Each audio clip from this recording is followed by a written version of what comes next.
शेळी आणि बोकड पालनात राज्यातल्या उस्मानाबादी बोकडाला प्राधान्य दिलं जातं। मात्र बाजारातली मागणी पाहून नवी मुंबईच्या व्यावसायिकांना परराज्यातील बोकडांचं पालन केलं आणि त्यांच्या विक्रीतून त्यांना लाखोंचा नफा देखील होतोय।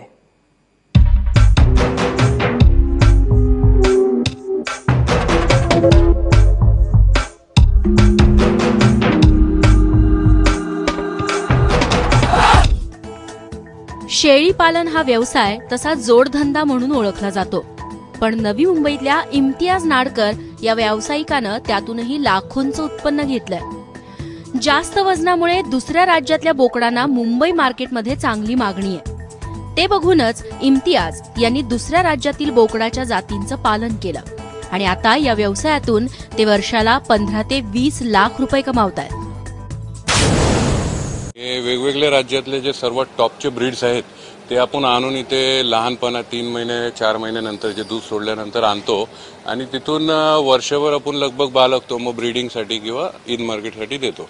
मी ॲक्च्युली ज्यावेळी जसं एक हाऊस म्हणून चालू केलं होतं, लहानपणापासून मला खूप आवड आहे याची आणि एक हाऊस म्हणून मी माझ्या जागेवर बाळगायचो आणून बच्चे छोटे आणि आस्ते आस्ते ते हाऊस क्वांटिटी वाढू लागली, 2, 3, 4 कसं आम्हाला घरी पण कुर्बानीला जनावरं लागायची तर स्वतःच मी आणून बाळगायचो।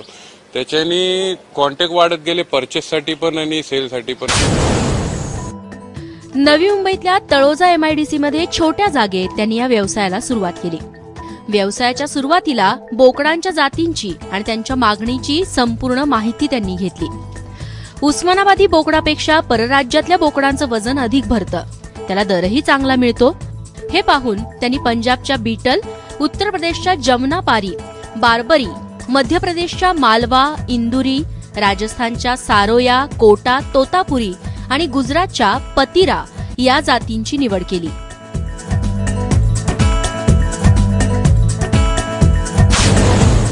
ह्या बोकडांना तयार करण्यासाठी थोडी सिस्टम वेगळी आहे, थोडं त्या सिस्टमनी काम करावं लागतो आणि खाद्य त्यांचा वेगळं आहे। हरिपत्ती राजस्थानची आम्ही मागवतो, ते महाराष्ट्रात उपलब्ध नाही होत, आपल्या इकडे झाडं नाहीत, तशी होतच नाही तयार। राजस्थानवरून आम्ही हरिपत्तीचा स्टॉक करतो, 9 टन 10 टनची गाडी येते डायरेक्ट, आम्ही वर्षाचा स्टॉक करतो। त्याच्यामध्ये प्रोटीन खूप जास्त प्रमाणात आहे, जे वजनवाढीसाठी सर्वात महत्त्वाची गोष्ट आहे खाण्यामध्ये। तर खूप चांगल्या पद्धतीचा आपण तो हरिपत्तीने बोकड तयार करतो आणि महाराष्ट्रात अवेलेबलमध्ये सुक्या चाऱ्यामध्ये हरभरा भुस्सा आहे आणि सोयाबीन भुस्सा आहे, तुरीचा भुसकट आहे, हे सर्व आपण देतो। जास्त तर बोकड तयार करण्यामध्ये वजनवाढीसाठी सुक्का चारा खूप गरजेचा आहे आणि त्याच्यानंतर खुराकामध्ये आपण गहू, जव, मक्का, चणा हे सर्व वस्तू देतो। बोकडांच्या जातीत महाराष्ट्रातले उस्मानाबादी बोकड प्रसिद्ध आहे। या बोकडाच्या आणि परराज्यातील बोकडाच्या पालनासाठी सारखाच खर्च येतो, मात्र कमी वजनामुळे उस्मानाबादी बोकडाला 10 ते 15 हजारांची किंमत मिळते, तर परराज्यातील बोकडाला 20 ते 25 हजारांचा दर मिळतो। दरवर्षी ईदला इम्तियाज 50 ते 60 बोकडांची विक्री करतात। ब्रीडिंगसाठी 25 ते 30 बोकड शेतकऱ्यांना देतात। शिवाय शेळी व्यवसायही आहेच। असं वर्षाला एकूण 20 लाखांपर्यंतचा व्यवसाय ते करतात।